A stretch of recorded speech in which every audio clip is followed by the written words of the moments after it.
নমস্কার। যুক্তি তর্ক সঙ্গে অর্কয় আপনাদের স্বাগত। আপনাদের সঙ্গে আমি অর্কপ্রভ সরকার। আমি আমার ভিডিওটার থাম্বনেল দিয়েছি, আরে ছেলেটা গেল কোথায়? এই প্রশ্নটা রাজনীতি সচেতন অনেক বঙ্গবাসীর মনে কিন্তু ঘুরে ফিরে আসছে। আপনারা অবশ্য জিজ্ঞাসা করবেন কোন ছেলেটার কথা আপনারা বলছেন, আর আপনি থাম্বনেলে এতই বা হেঁয়ালি করেছেন কেন? 1 মিনিট সবুর করুন, ঠিক বলছি।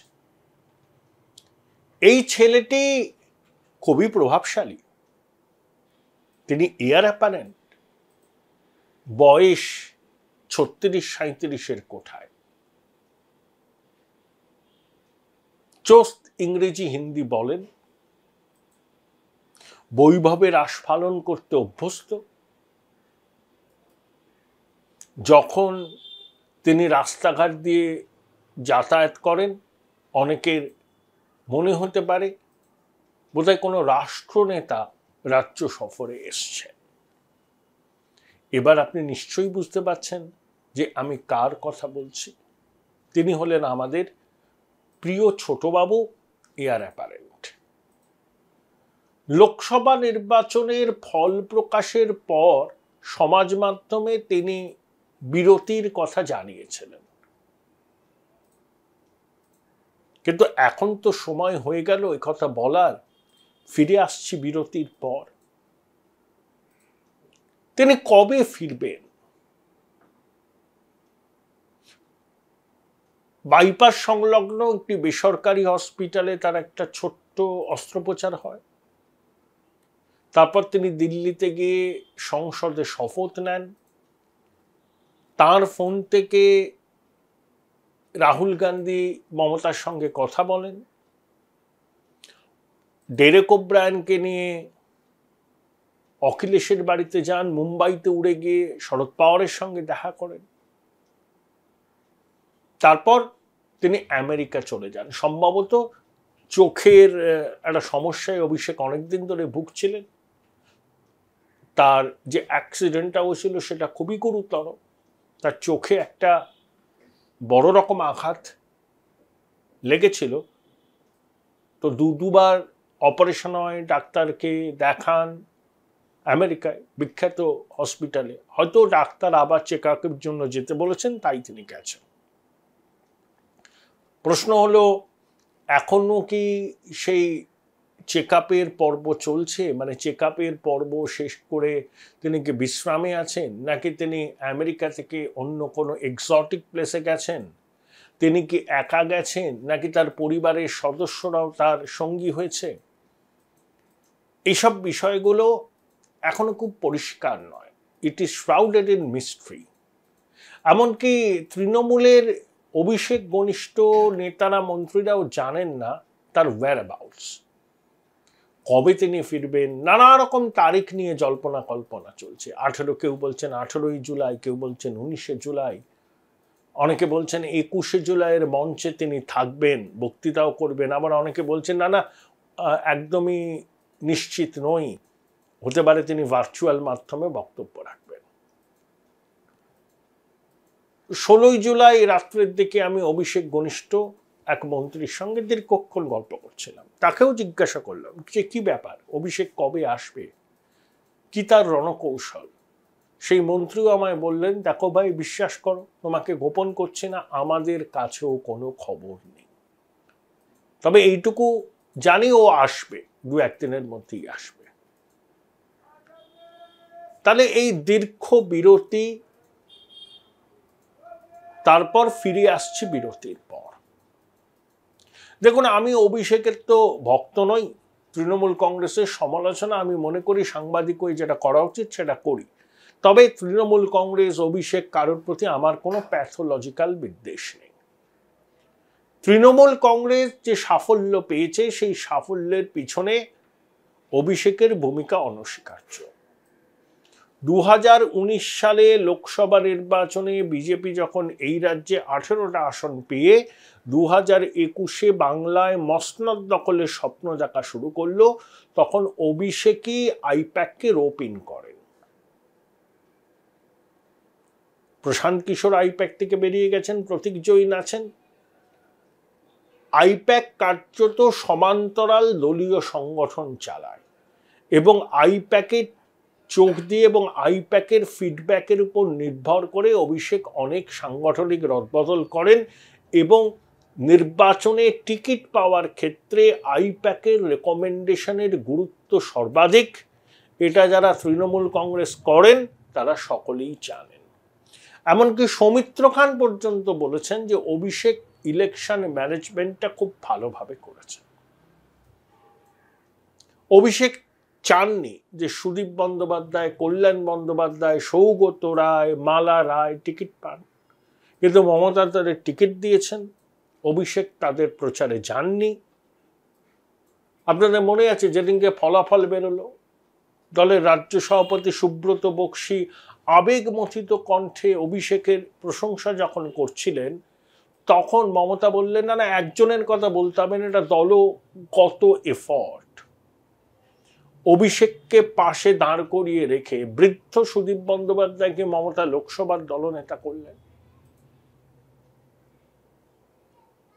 অভিষেক এবং তার অনুগামীরা চাইছেন যে অভিষেক বন্দ্যোপাধ্যায়কে রাজ্য মন্ত্রিসভায় সামিল করে উপমুখ্যমন্ত্রীর পদ দেয়া হোক।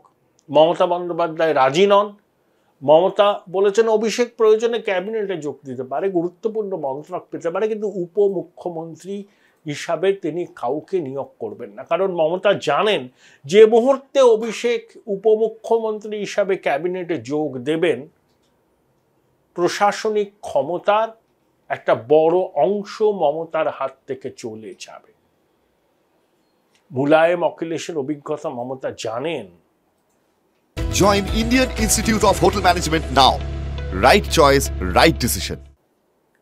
তো সেই রিস্ক তিনি নেবেন না।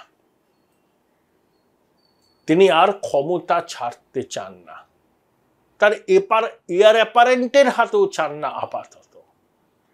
কারণ মুখ্যমন্ত্রী মনে করেন তিনি এখনো গুরুত্বপূর্ণ প্রশাসনিক দায়িত্ব সামলানোর ক্ষেত্রে যথেষ্ট যোগ্য। আর দিল্লির রাজনীতিতে মমতা বন্দ্যোপাধ্যায়ের এখন কোনো ভূমিকা নেই। তিনি গুরুত্ব দাবি করতেই পারেন, কখনো শরদ পাওয়ার, কখনো উদ্ধব, কখনো অখিলেশের সঙ্গে দেখা করে কংগ্রেসকে ওরা গুরুত্ব না দেওয়ার বার্তা দিয়ে ইন্ডিয়া জোটের মধ্যে জিঞ্জার গ্রুপ তৈরি করে উদ্ধবের প্রার্থীর সমর্থনে মহারাষ্ট্রের নির্বাচনে প্রচারে যাবার কথা বলে তিনি নিজের রেলিভেন্স টিকিয়ে রাখতে চান।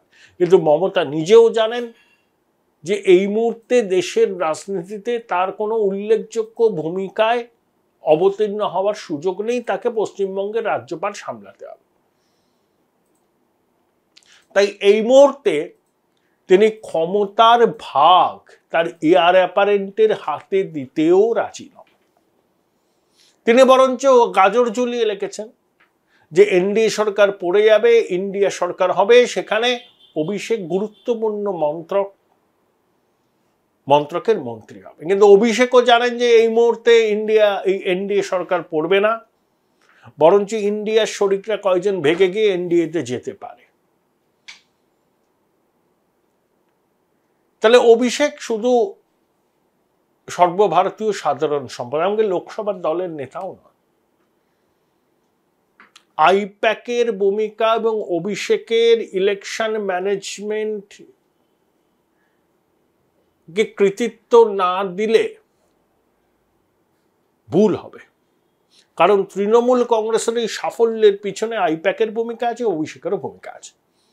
আইপ্যাকের ভূমিকাকে আপনি যদি কি বলবো আর কি ন্যায় অন্যায়ের প্রিজমে দেখেন, সেটা ভুল হবে। ওরা পেশাদার সংস্থা, ওরা ক্লায়েন্টের স্বার্থ রক্ষা করার জন্য নির্বাচনে যা যা করা সম্ভব তাই করে যায়। সাম দাম দণ্ডভেদ। এবং অভিষেক যে আইপ্যাককে রোপ ইন করেছিলেন 4-5 বছর আগে, সেটা যে সঠিক সিদ্ধান্ত ছিল, উপর্যুপরি নির্বাচনে জয় সেটা প্রমাণ করেছে। সেই অভিষেক এই সাময়িক বিরতি নিয়ে মানুষের মন বুঝবেন বলে সরে দাঁড়ালেন। দিনকুড়ি হয়ে গেল, সমাজ মাধ্যমে তার কোনো পোস্ট পর্যন্ত নেই। জল্পনার জন্ম হওয়া কেউ ঠেকাতে পারে? তিনি তো আর রামশ্যাম যদুমধু নন, তিনি শাসক দলের এয়ার অ্যাপারেন্ট, সর্বভারতীয় সাধারণ সম্পাদক। তার এই অদ্ভুত নীরবতা, এই দীর্ঘ বিরতি, এই প্রশ্নটা তো তুলবেই, অনেকের মনেই জন্ম দেবে এই প্রশ্ন। তিনি তৃণমূলের সমর্থক হতে পারেন, তৃণমূলের বিরোধী হতে পারেন, পশ্চিমবঙ্গের সচেতন মানুষ হতে পারেন। আরে ছেলেটা গেল কোথায়? দেখুন, অভিষেক আমার ধারণায় 21শে জুলাইয়ের মঞ্চে থাকবেন, বক্তৃতাও করবেন। সেটা অনেকটা বাধ্য হয়ে উপস্থিত থাকার মতো। নেতাজি ইন্ডোরে 2023 নভেম্বরে যে সভা হয়েছিল, সেখানে অভিষেক ভার্চুয়াল মাধ্যমে ছিলেন। পুরো সভা এবং ব্যবস্থাপনার দায়িত্বে ছিলেন মমতার পুরনো লোকেরা। এবারও তারাই করছেন। অভিষেকের টিম কোথায়? এমনকি কলকাতা শহরে যে ওডিং ফোডিং হয়েছে, সেখানে অভিষেক আর মমতার কটা ছবি আছে একসঙ্গে?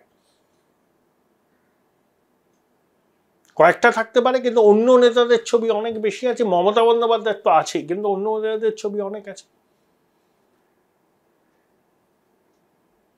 তাহলে মমতাপন্থী পুরনো নেতারা কি চাইছেন? যে অভিষেককে কমপ্লিটলি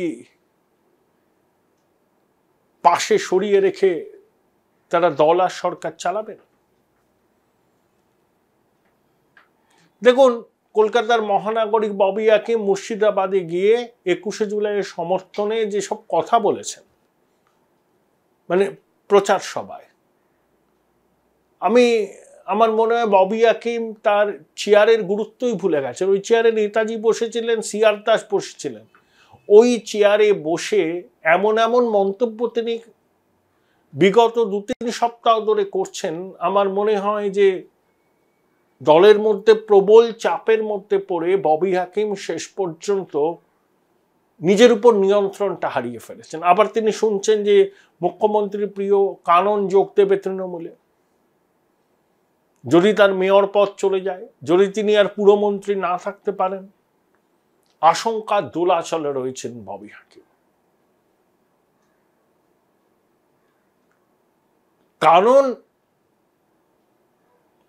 মমতা বন্দ্যোপাধ্যায় কাননকে স্বাগত জানাবেন, কিন্তু অভিষেক বন্দ্যোপাধ্যায়ের সঙ্গে কাননের দূরত্ব আছে।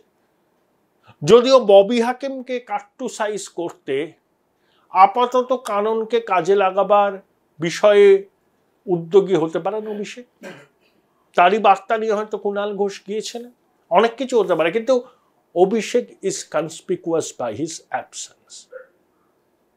বিরতি নিয়েছিলেন সমাজ মাধ্যমে জানিয়ে, হতে পারে দীর্ঘ রাজনৈতিক প্রচারের পর ভোট হলো, কাঙ্ক্ষিত ফলাফল পাওয়া গেল। যদিও অভিষেক যে রেকগনিশন চেয়েছিলেন, সেই রেকগনিশন তিনি দলের মধ্যে থেকে পাননি। এটা আমার মত। আমি জানি না তৃণমূল কংগ্রেসের যারা অভিষেককে নেতা বলে মানেন তারা আমার সঙ্গে সহমত হবেন কিনা। আমি একজন রাজনীতি ফলো করি, এইটুকু বলতে পারি, দলের মধ্যে ইলেকশনের পরে যে রেকগনিশন অভিষেকের পাওয়া উচিত ছিল, সেটা কিন্তু ও পায়নি। তাই কি কিছুটা ভগ্ন হৃদয় নিয়ে আপাতত সরে রইলেন সাইড লাইনের ধারে। Wait and watch. রাজনীতি সম্ভাব্যতার শিল্প। দুদিন বাদে রাজনীতিতে কি হবে কেউ কিছু বলতে পারে না। অনেক অপ্রত্যাশিত ঘটনার ঘনঘটা ঘটতে পারে। সেই অপ্রত্যাশিত ঘনঘটার কুশীলব হিসাবে অভিষেক আত্মপ্রকাশ করতে পারেন, অনেক কিছু হতে পারেন। আবার মান অভিমানের পালাও হতে পারে। কিন্তু তার এই 3 সপ্তাহের বিরতি, সমাজ মাধ্যমে তার দীর্ঘ অনুপস্থিতি, তিনি কোথায় আছেন, একা আছেন না পরিবারের সাথে আছেন, ডাক্তার দেখানোর পর ডাক্তাররা কি বলল, এ বিষয় নিয়ে সবাই অন্ধকারে। তাই এই প্রশ্নটা জনমানসে উঠছে, আরে ছেলেটা গেল কোথায়? বিরতি নিয়েছিলেন, এবার কি সময় হয়নি? ফিরে আসছি একটা ছোট্ট বিরতির পর বলার।